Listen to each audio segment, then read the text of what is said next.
What if क्या होता अगर तांजिरो सन ब्रीदिंग के साथ साथ मून ब्रीदिंग का भी यूज कर पाता, या फिर क्या होता अगर तांजिरो अपनी खुद की बनाई हुई ब्रीदिंग का यूज करता, तो आखिर वो ब्रीदिंग कौन सी होती। वेल, आज की इस वीडियो में मैं इन दोनों सिनेरियो को डिटेल से एक्सप्लेन करूंगा, इसीलिए तुम लोग वीडियो में एंड तक बने रहना। तो चलो बात करते हैं फर्स्ट सिनेरियो की, कि क्या होता अगर तांजिरो सन ब्रीदिंग के साथ साथ मून ब्रीदिंग का भी यूज कर पाता।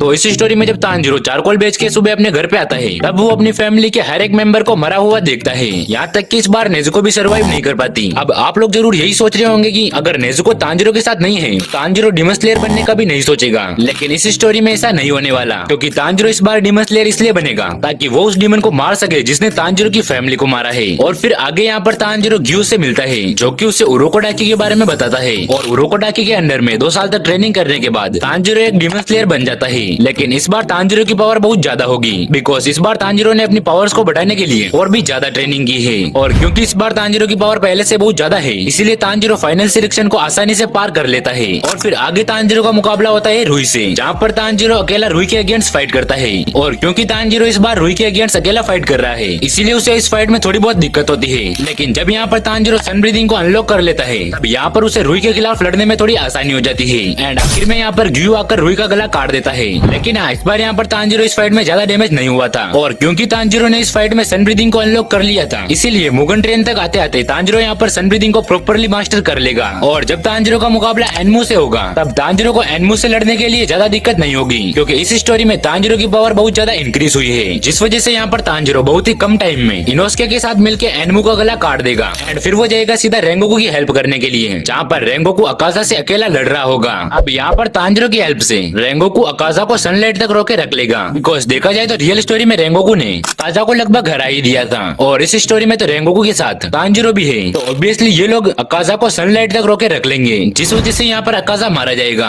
और साथ ही रेंगोकू सर्वाइव कर जाएगा। वेल, अब मुगन ट्रेन के बाद आती है एंटरटेनमेंट डिस्ट्रिक्ट, जहाँ पर अगर मैं सीधा सीधा कहूँ तो तेंगेन और इनोस्के यहाँ पर मारे जाएंगे, क्योंकि भले ही इन लोगों ने दाकी और ग्योतारो को हरा दिया हो, लेकिन तेंगेन और इनोस्के के अंदर अभी भी ग्योतारो का पॉइजन है। और देखा जाए तो इस पॉइजन का एंटीडोट सिर्फ एक ही कैरेक्टर के पास था, और वो थी नेजुको। और फिलहाल इस स्टोरी में नेजुको जिंदा नहीं है, और अगर नेजुको जिंदा नहीं है तो यहाँ पर तेंगेन और इनोस्के भी जिंदा नहीं बचेंगे। वेल, भले ही यहाँ पर स्टोरी के 2 बहुत ही इंपॉर्टेंट कैरेक्टर मारे गए हों, लेकिन स्टोरी का जो सबसे इंपॉर्टेंट पार्ट है वो अब यहीं से शुरू होने वाला है। वेल, तेंगेन और इनोस्के की डेथ ने तांजिरो को और भी पावरफुल बनने पर मजबूर कर दिया है, जिस वजह से यहाँ पर तांजिरो और भी ज्यादा ट्रेनिंग करके अपनी सन ब्रीदिंग के लेवल को और भी ज्यादा इंक्रीज करता जा रहा है। लेकिन अब यहीं से शुरू होती है तांजिरो की मून ब्रीदिंग को सीखने की जर्नी। वेल, जब तांजिरो अपनी ट्रेनिंग कर रहा होगा, तब अचानक से उसे अपने माइंड में योरिची की झलक दिखाई देगी, जैसा कि ओरिजिनल स्टोरी में उसके साथ होता था। और यहाँ पर वो योरिची की मेमोरीज के अंदर योरिची और मिचिकात्सु को देखता है, जहाँ पर मिचिकात्सु और योरिची दोनों ही अपनी अपनी ब्रीदिंग के बारे में एक दूसरे को बता रहे होते हैं। और जब मिचिकात्सु अपनी मून ब्रीदिंग को योरिची के सामने परफॉर्म करके बताता है, तब ये पॉइंट तांजिरो के माइंड में फिट हो जाता है। और जब इस स्टोरी में तांजिरो को मून ब्रीदिंग के बारे में पता चलता है, तो यहाँ पर तांजिरो मून ब्रीदिंग को सीखना भी शुरू कर देता है। लेकिन यहाँ पर वो मून ब्रीदिंग के एक भी फॉर्म को सही से परफॉर्म नहीं कर पाता। और अपनी मून ब्रीदिंग की ट्रेनिंग के टाइम पर डीमन स्लेयर कॉर्प से उसे मैसेज मिलता है कि अब उसे स्वॉर्डस्मिथ विलेज में जाना है। तो यहाँ पर तांजिरो अपनी ट्रेनिंग को छोड़कर सीधा स्वॉर्डस्मिथ विलेज में चला जाता है, जहाँ पर तांजिरो हेंतेंगू के क्लोन्स के अगेंस्ट काफी अच्छे से फाइट कर रहा होता है। और इसी फाइट के दौरान तांजिरो को फिर से योरिची और मिचिकात्सु की एक झलक दिखाई देती है,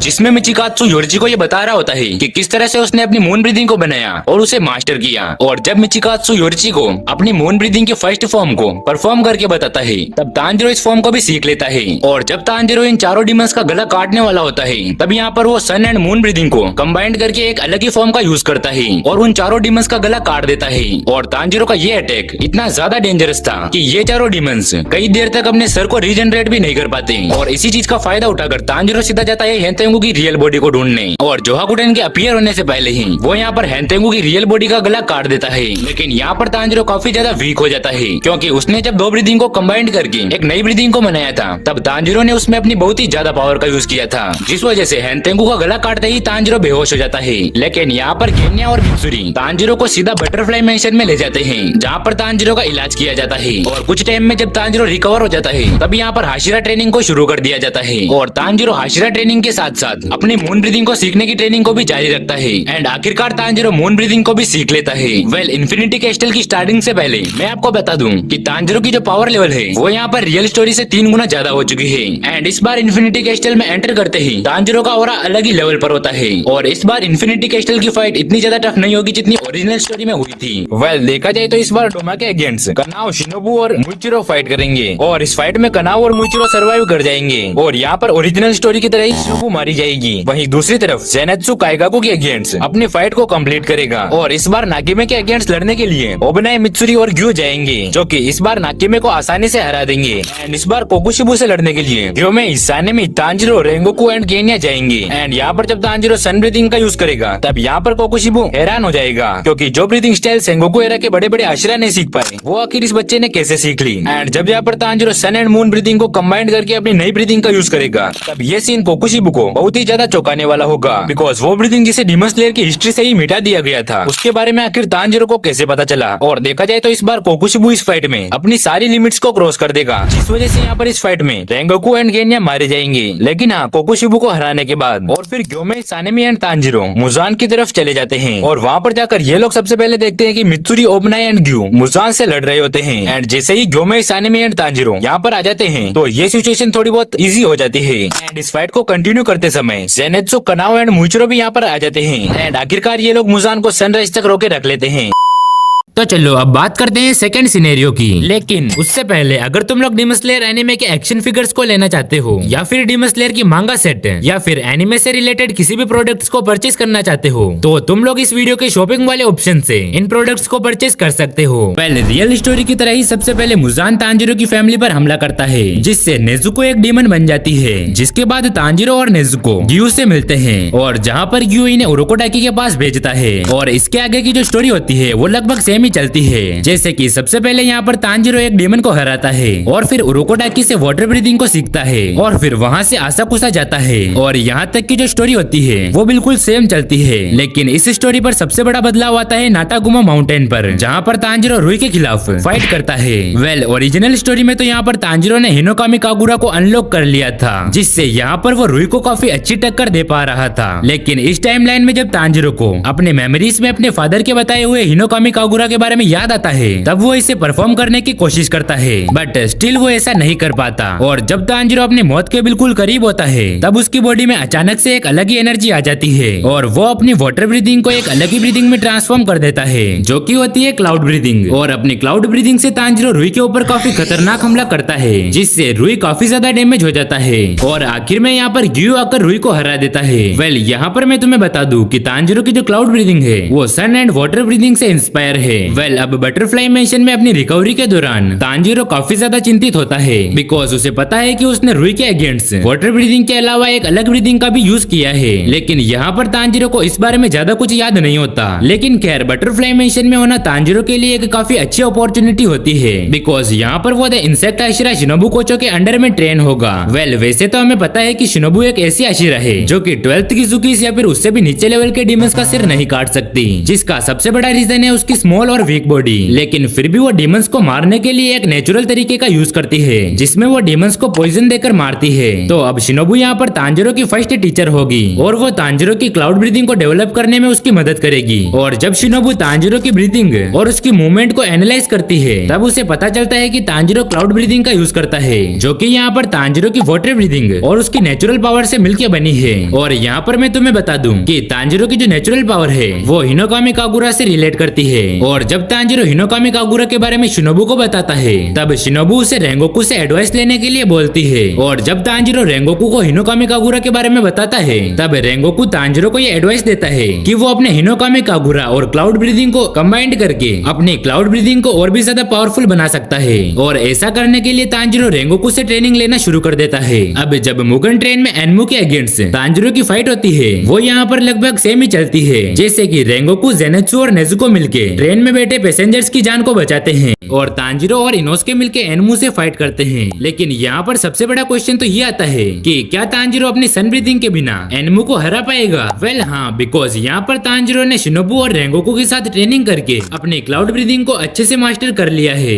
जिस वजह से यहाँ पर वो एनमू को हरा देगा। लेकिन यहाँ पर सबसे बड़ा चैलेंज तो तब शुरू होगा जब अकाजा अपीयर होगा और उसकी फाइट रेंगोकू के साथ होगी। वेल यहाँ पर मैं तुम्हें बता दूं कि तांजिरो के पास अभी भी इतनी पावर है कि वो रेंगोकू के साथ मिलकर अकाजा से फाइट कर सकता है, लेकिन यहाँ पर रियल स्टोरी की तरह ही इनोसुके तांजीरो को ऐसा करने से रोक देता है, जिस वजह से रेंगोकू ये फाइट अकेला ही लड़ता है और यहाँ पर वो मारा जाता है। बट यहाँ पर रेंगोकू की मौत तांजीरो को और भी पावरफुल बनने के लिए मजबूर कर देती है, ताकि वो अकाजा से रेंगोकू की मौत का बदला ले सके। अब रेंगोकू की मौत के बाद तांजीरो बटरफ्लाई मेंशन में अपनी पावर्स को और भी ज्यादा इंक्रीज करता है, जिसमें यहाँ पर वो अपनी क्लाउड ब्रीथिंग की सातों ही फॉर्म को अच्छे से मास्टर कर लेता है। वेल, अगर इसके फर्स्ट फॉर्म की बात करें तो वो है क्लाउड शील्ड, जो कि एक तरह से डिफेंस का काम करता है, और इसका फिफ्थ फॉर्म है क्लाउड स्टॉर्म, जो कि एक तरह से क्लाउड ब्रीथिंग का सबसे डिस्ट्रक्टिव फॉर्म है। अब आखिर में इसका जो सबसे इंटरेस्टिंग फॉर्म है वो है सेवेंथ फॉर्म, जिसका नेम है डाउन ब्रेकिंग क्लाउड्स, जो कि क्लाउड ब्रीथिंग के सभी फॉर्म्स को मिला के बनाया गया है। वेल, अब एंटरटेनमेंट डिस्ट्रिक्ट की स्टोरी शुरुआत में बिल्कुल सेम चलती है, लेकिन अब जैसे ही यहाँ पर ग्योतारो अपीयर होता है तो ये स्टोरी इपिक मोड में शुरू हो जाती है। वेल, इस बार यहाँ पर डाकी से तांजीरो, जेनेत्सु और इनोसुके फाइट करते हैं, और ये तीनों ही डाकी को इतनी बुरे तरीके से मार रहे थे कि यहाँ पर नेजुको को अपने बॉक्स से बाहर निकलने की भी जरूरत नहीं होती, और वहीं तेंगेन ग्योतारो के साथ फाइट कर रहा होता है।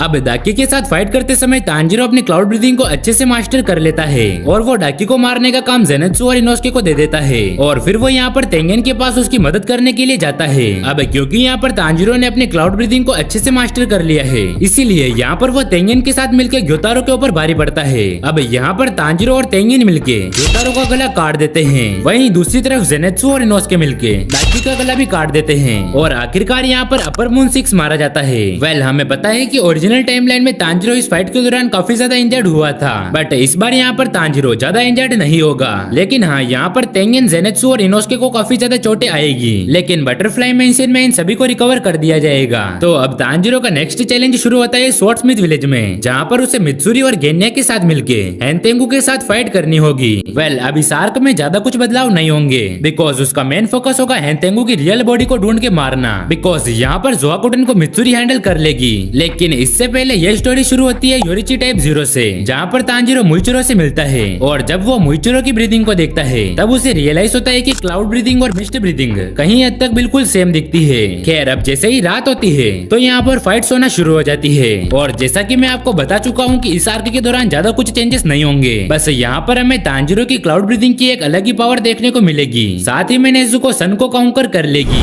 वेल, अब जैसे ही इन्फिनिटी कैसल आर्क शुरू होता है तब यहाँ पर नाकी में सभी डीमन स्लेयर्स को और तांजीरो को इन्फिनिटी कैसल के अंदर गिरा देती है, और इस बार यहाँ पर तांजीरो इन्फिनिटी कैसल के अंदर अपनी क्लाउड ब्रीथिंग का यूज करेगा, और इस बार यहाँ पर सभी डीमन स्लेयर्स को ये उम्मीद होती है कि तांजीरो यहाँ पर डीमन स्लेयर्स का फ्यूचर बनेगा। वेल, अब यहाँ पर तांजीरो और ग्यू की अकाजा के सामने फेस टू फेस फाइट होती है, और मुगन ट्रेन में अकाजा तांजीरो की पावर को नहीं देख पाया था, लेकिन जब इन्फिनिटी कैसल में वो तांजीरो की पावर देखता है तब यहाँ पर अकाजा को ये रियलाइज होता है कि रेंगोकू ने तांजीरो के बारे में जो कहा था वो सब कुछ सच था। अब यहाँ पर तांजीरो अपनी क्लाउड ब्रीथिंग का यूज करके अकाजा को काफी ज्यादा डैमेज दे देता है, और फिर आखिर में यहाँ पर ग्यू आकर अकाजा का गला काट देता है। अब यहाँ पर अकाजा को हराने के बाद ये लोग सीधा मुजान की तरफ जाते हैं। अब जैसे ही ओबनाई और मित्सुरी नाकीमे को मार देते हैं तब ये फाइट इन्फिनिटी कैसल के बाहर होना शुरू हो जाती है, जहाँ पर सभी डीमन स्लेयर्स अपनी ब्रीथिंग स्टाइल का यूज करके मुजान के ऊपर अलग अलग एंगल से वार कर रहे होते हैं। लेकिन इस बार यहाँ पर स्टोरी में कुछ डिफरेंट होने वाला है, बिकॉज यहाँ पर हम देखते हैं तांजीरो की मास्टर की हुई क्लाउड ब्रीथिंग का ट्रू पोटेंशियल, जिसमें तांजीरो क्लाउड ब्रीथिंग के 7th form down throw clouds का यूज करता है। और यहाँ पर इसी फाइट के दौरान तांजीरो को एक फ्लैशबैक में योरिची और मुजान की फाइट दिखाई देती है, जिसमें तांजीरो को मुजान के वाइटल ऑर्गन्स के बारे में पता चलता है, और फिर यहाँ पर फाइट के दौरान तांजीरो मुजान के उन्हीं वाइटल पॉइंट्स के ऊपर वार करता है, जिससे यहाँ पर मुजान की बॉडी काफी ज्यादा डैमेज हो जाती है, और आखिर में यहाँ पर सनराइज होते ही मुजान मारा जाता है। और जैसे ही ये फाइट खत्म होती है तब तांजीरो को ये रियलाइज होता है कि क्लाउड ब्रीथिंग तांजीरो की खुद की बनाई हुई ब्रीथिंग थी ही नहीं, बल्कि यहाँ पर वो सन ब्रीथिंग का दूसरा रूप थी। लेकिन खैर, सेंगोकू एरा के बाद इन 500 सालों के अंदर आखिरकार मुजान मारा गया।